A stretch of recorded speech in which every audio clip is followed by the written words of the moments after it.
What is this, YouTube people? The IX Center. What are we, back at the National?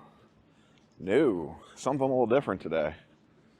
Collecticon has come to Cleveland. I decided to swing up and check it out. Never been to a Collecticon before. Gonna see what this bad boy is all about. Show starts at 10. I have access to a dealer badge, so I'm gonna sneak in a little bit early. First time attending one of these. Thank you. So I have a feeling it'll be more Comic-Con-y vibes without the panels. Obviously heavy Pokemon / TCG side of things. But yeah, it's raining, so we're gonna go ahead and sneak in here before I get too wet and see what we can see.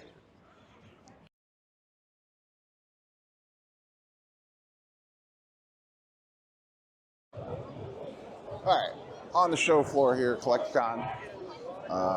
Show floor's been open for about an hour now, so the majority of the crowd, I have to imagine, is in here. Now, I'm a sports card guy. I go to sports card shows all the time. I have no, Cards HQ booth here. I have no frame of reference for if this is busy, not busy, how it compares to others. But it seems busy. I mean, I'll shoot down the aisles here as we kind of walk. I'm walking down like the main entranceway aisle where all the food court and stuff is. But I'll shoot the camera down the side aisles.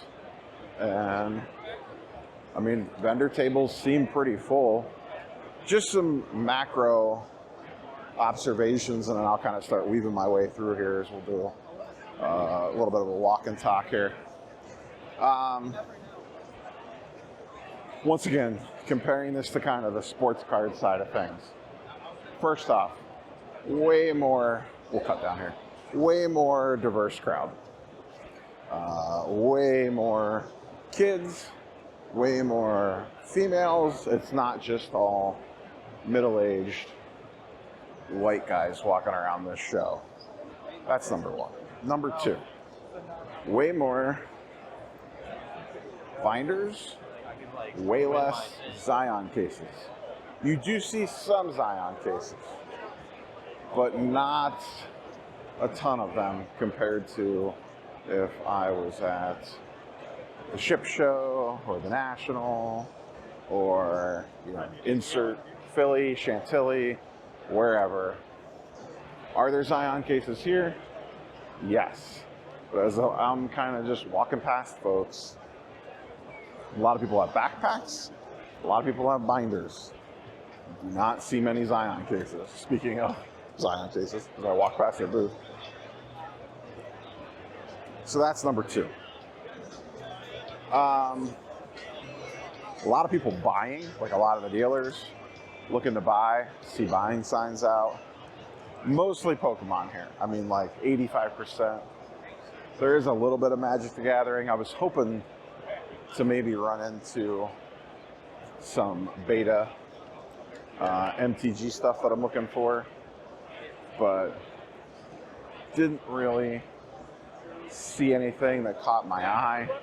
I mostly like to buy graded, and that really just does not exist here as most Magic. One, there's not a lot of beta. To begin with, it's mostly modern stuff.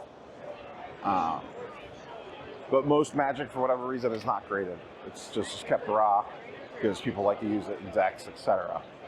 As we kind of approach the back of the show floor here, they do have some autograph signers, mostly voice actors from various different animes and video games. Decent crowd for them. No one seems to have a crazy huge line. And for anyone watching this show that was at the National this year, it is in the same building, the IX Center, but they are only using the main hall.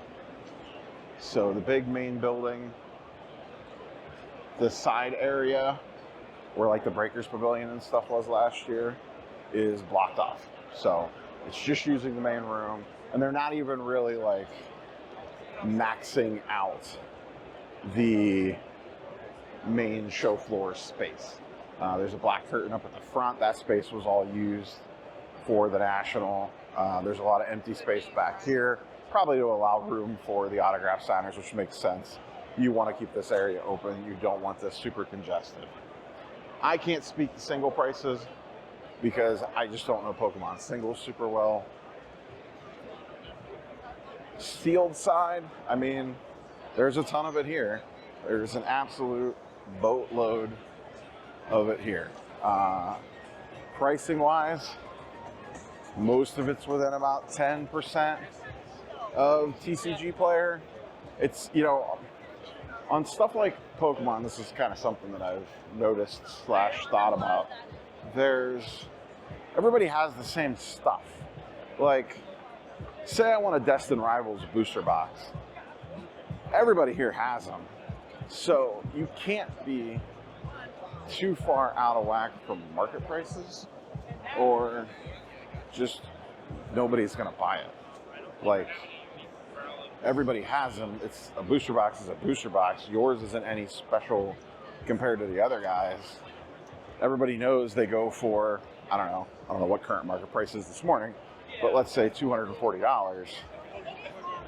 So you can't be way over or under that number, or way over that number, or no one's going to buy it from you. They'll just go literally one vendor over that does have it for $5, $10, $15 cheaper per box.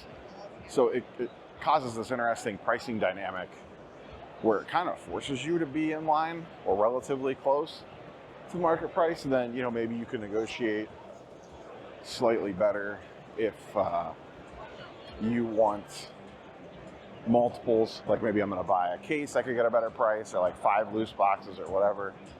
They do have a little bit of a main stage here. I think they do some concerts and some other nonsense throughout the day. So this is that area here. You can see the front kind of corner of the building is not being used at the National. That's where PSA was set up. There was dealer tables over there. So they are by no means maxing out this building. Now, I do believe this is going to be one of the final things in this building.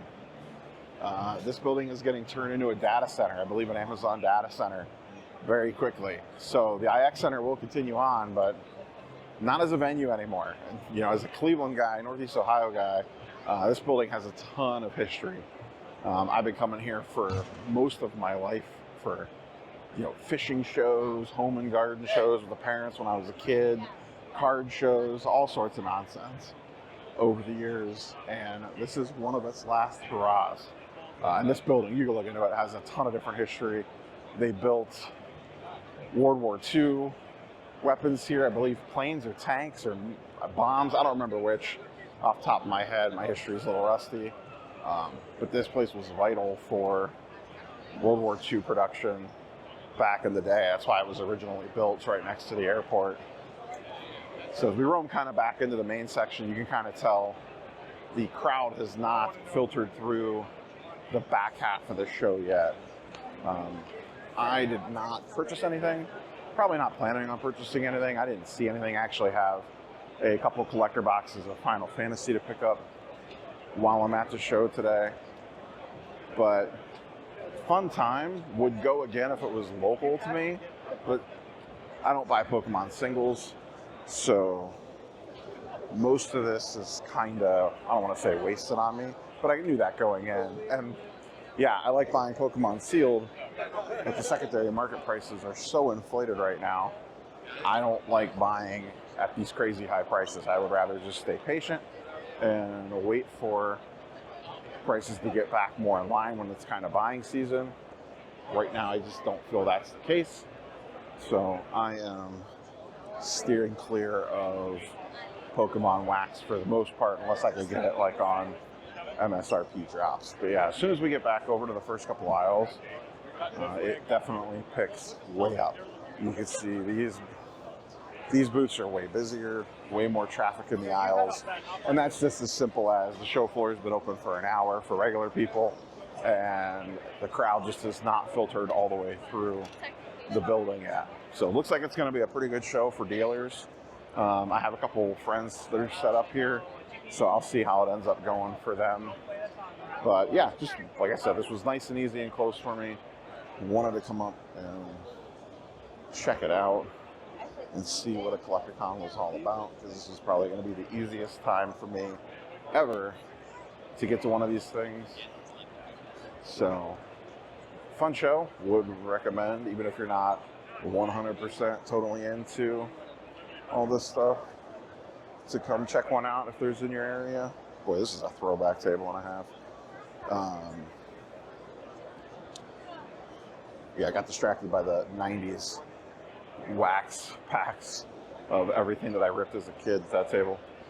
But yeah, if one's in your area, would recommend coming to check it out if you're remotely into this kind of stuff. It is a little pricey to get in. I think a ticket is like $40 for a day. Seems kind of high, but what are you gonna do? That's it. Signing off. As always, curious for your thoughts and comments down below. Have you attended Collecticons? What do you think of them? Can you usually get pretty good deals with these things? With that being said, we will catch you boys and girls on the next one. Peace.